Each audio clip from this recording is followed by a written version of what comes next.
Atanu Haldar war room থেকে রয়েছেন আমাদের সঙ্গে এই মুহূর্তে সরাসরি। অতনু, প্রথমত যেভাবে জঙ্গি ঘাঁটিতে ঢুকে একেবারে পাকিস্তানের ঘরের মধ্যে ঢুকে ভারতীয় সেনা প্রত্যাঘাত চালিয়েছে, তাতে এই মুহূর্তে অস্বীকার করার কোনো জায়গাই নেই। কিন্তু তা সত্ত্বেও আরো একটা জিনিস বলতে হয়, একেবারে প্রাথমিকভাবে একটা মিথ্যে প্রচার কিন্তু কোথাও সোশ্যাল মিডিয়ায় তারা চালানোর চেষ্টা করেছিল, যা আসলে ধোপে টিকল না।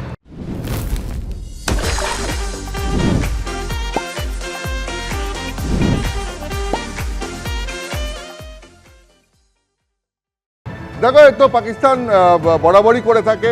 তুমি যদি 2016 সালে সার্জিক্যাল স্ট্রাইক দেখো, তুমি যদি 2019 সালের বালাকোটের এয়ার স্ট্রাইক দেখো, তো সব সময় পাকিস্তান দাবি করে যে তাদের বিশেষ কোনো ক্ষতি হয়নি, তারা পাল্টা আঘাত এনেছে।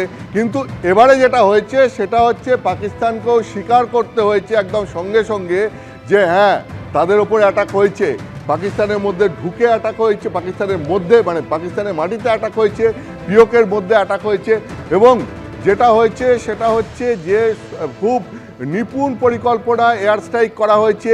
ভারতীয় সেনাবাহিনী তার নিজের ভূমিকে ব্যবহার করে পাকিস্তানের মাটিতে অ্যাটাক করেছে, পিওকেতে অ্যাটাক করেছে। এবং এইটা দেখতে হবে যে জায়গাগুলোয় অ্যাটাক করা হয়েছে এগুলো হচ্ছে শুধুমাত্র জঙ্গি ঘাঁটি, এগুলো পাকিস্তানের কোনো ভাইটাল ইনস্টলেশন নয়, এগুলো পাকিস্তান আর্মির কোনো ক্যাম্প নয়, এগুলো জঙ্গি ঘাঁটি। যে জঙ্গি ঘাঁটিগুলোকে পাকিস্তান দীর্ঘদিন ধরে মদদ দিয়ে চলেছে, সেই জঙ্গি ঘাঁটিগুলোকে টার্গেট করে অ্যাটাক করা হয়েছে।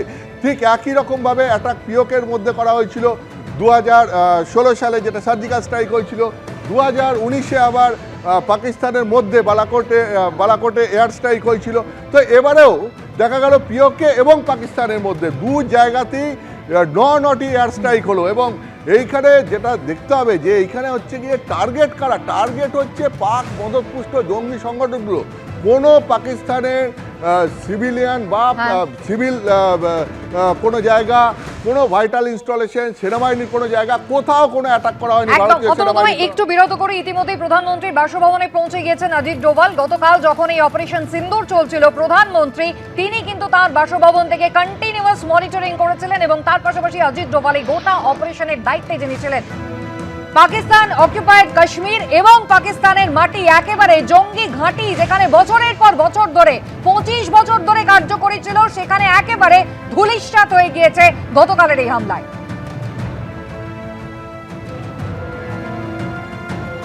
অপারেশনের ছবি আপনাদের দেখায়, একের পর এক ভিডিও কিন্তু ইতিমধ্যেই সামনে এসেছে।